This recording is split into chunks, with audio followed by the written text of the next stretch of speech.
Welcome. Roohif did pay Ranty to leave Flat Earth, according to Sleeping Warrior. Oh dear, let's start this dumpster fire.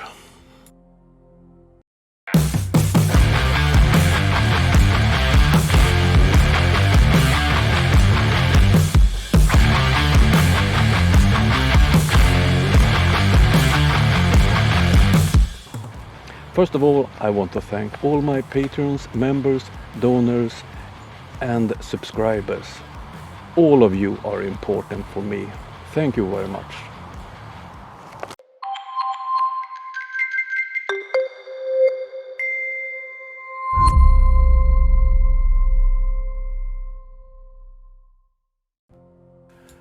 Flat Earthers have conspiracies about almost everything. This time we will listen to Sleeping Warrior that attended Nathan Oakley's freak show. Let's listen a bit on what Sleeping Warrior have to say this time. Roohif does. He manages to dangle enough money in front of one or two of us and, you know, they jump sides. Really? When's that happened? I didn't know this. Hold on. Roohif's dangling what for what now? Yeah, Moneybags Roohif, Sam Hine, Ranty. What? What about it? Hold on, there's a lot of words been thrown out, Riven. Don't jump in. What? Chill money. You've obviously been asleep for the last decade. So Roohif is Sam Hine. Sam Hine dangled lots of money to influence people to make decisions that they wouldn't ordinarily make. That's the rich guy dropping all the money in the church, saying, "Look at how much gold I've got." And then, like, little Ranty is the little old woman who only got 2 pence in her purse, and she puts one of them in the tithe, and the other guy gets angry. That's just like Ranty. You should change the names Ranty and Roohif to old woman and rich guy. You could draw the perfect analogy. Hold on, this is all very strange. Yeah. Sam Hine was a guy that dropped literally $500 a time super chats on people, right? That's Sam Hine, yeah? Yeah. You're saying that was Roohif? Yeah. How do you know that? Did he admit it? Tacitly. No. So. He admitted it enough for me to realise that it was him, yes. So Sam Hines, the Flat Earther from US who donated the money to different Flat Earthers, is in reality Roohif from Australia who pretends to be a Flat Earther. Okay. It don't sound like Nathan is really convinced on that theory, Sleeping Warrior. You're gonna have to fill that in. You can't just leave that hanging. Why? It's true. Do I have to explain? What? Do you hear earlier when Steve got a right ear bending? No. Right. Oh no, you're in for it. Again, Tommy? I think he's in for it now, isn't he? He's in for it. I trust him though. I think he's quite reasonable. I don't think he'd lie about it. What was in it for him, Anthony? Let's just... I won't push you to actually prove your claim.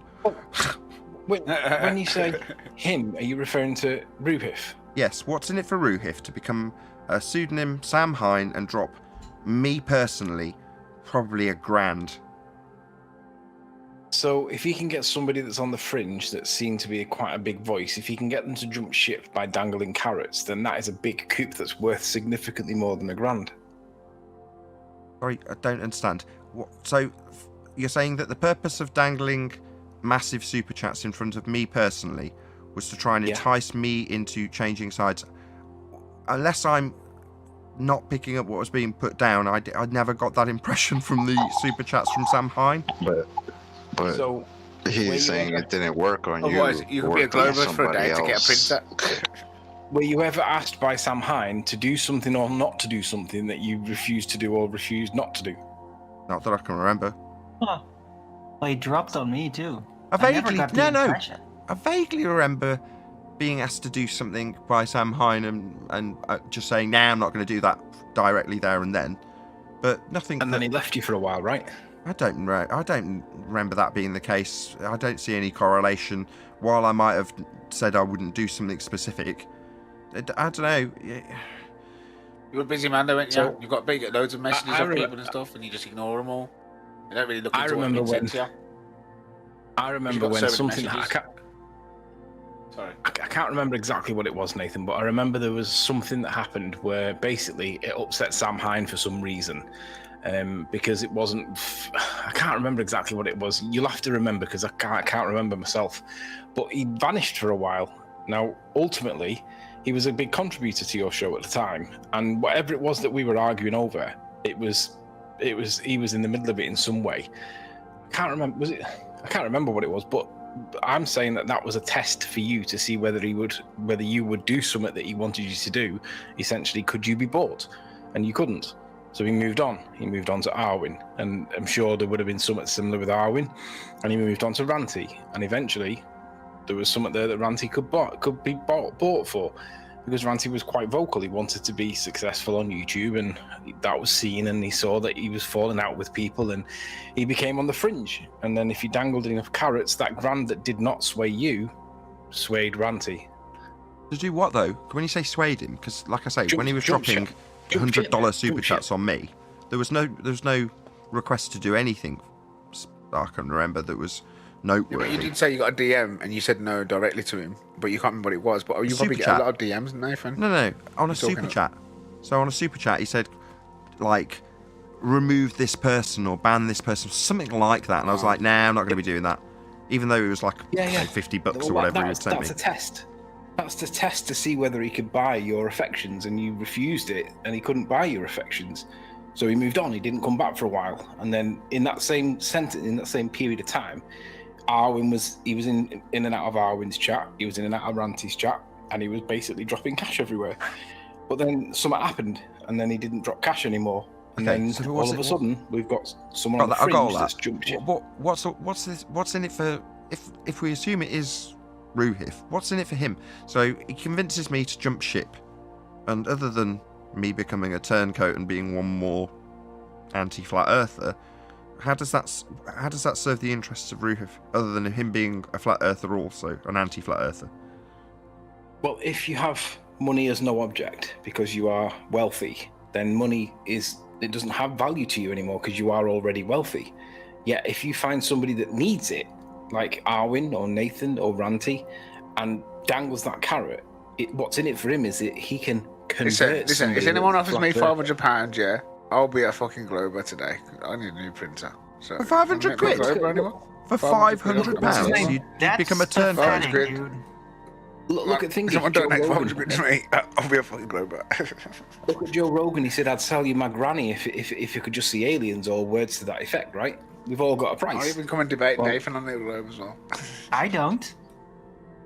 Okay. So if somebody is but if you'd fallen out with everybody at the same time as because don't forget at this time there was basically COVID was beginning and people's livelihoods were changing and people started falling out with each other and stuff like that. If you're on the fringe and you get targeted financially by reward, it's very easy for you to be picked off, and that's exactly what's happened. Yeah, but for what purpose? Let's reverse the scenario. So let's say I'm infinitely rich and money is absolutely no object to me. It holds no meaning anymore other than for pure sport in this regard. And I target Neil deGrasse Tyson or someone on the higher echelons of Globe Earth so that I can entice them over to Flat Earth. Okay, so I managed to do so. Bill Nye becomes a Flat Earther. Okay, great. It's cost me a lot of money, but I've managed to achieve it. Yeah. So what? I mean, I don't get it. Now you've got the undivided loyalty of Bill Nye, because he will do anything that you ask him to do. He will be your puppet. So if he wants you to wear if he wants yellow feathers and tie you and feather you, if he wants to tie you and feather you, you will let him do it because you're indebted to him, because he kept your mortgage payments getting paid and you didn't lose your house because of him, because of the scenario that you were in. So you're always going to be his puppet. Right, you're going to turn you into a newsreader. Correct. I see. So the person becomes a useful idiot. Correct. I see. Okay, because I was looking at, I was trying to consider it from a more moralistic point of view, which is to say that from my perspective, I don't even care if people do convert to flat Earth after hearing the show. You know, it really doesn't. But let's go affect me. one step further. Let's do one step further and say, yeah, Nathan, I'll give you another grand if you do 3 hit videos against Bob Nodell, for instance. What's the next thing that's going to happen? Oh, video 1, Bob Nodell. No, that wouldn't happen. I'd haggle. It'd be at least 2 videos. I'd be like, 1 video and I want 2 grand. Yeah, but you see my point though, right? If you buy someone's affections in that way, then you become tarred and feathered, which is essentially what's happened recently. I see. Did you see the picture of one particular individual wearing a NASA top recently? Yes, I saw you. I didn't really understand the context, but there was a backdrop of my show with Ranty in a NASA top. What was the context? I just brushed past it in the chat this morning when I woke up. Tarred and feathered is the context. I must be honest, this is one of the worst conspiracy theories I stumbled across in a long time. But it seems like Sleeping Warrior having a hard time convincing Nathan on this conspiracy. Okay, let's move on.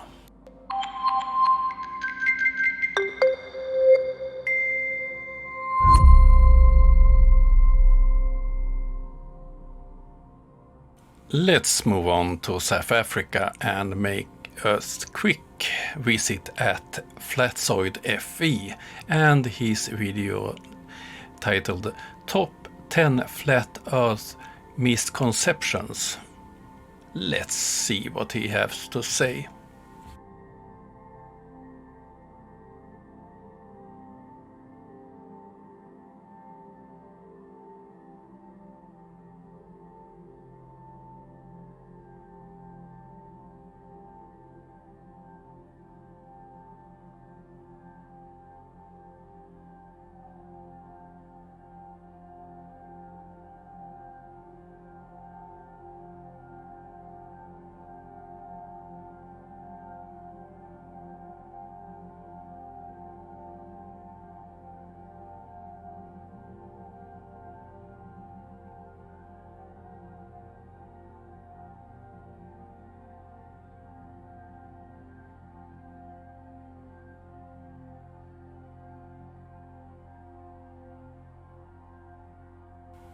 So, Flatzoid, what do flat earthers believe then? What is the shape of the earth? How does it look? I know that you don't have a common view of how it looks. Where is your flat earth maps? Can you describe it? Can you describe the flat earth? I don't think so. I think we're leaving his stupid video with this bombshell. It's not a flat pizza.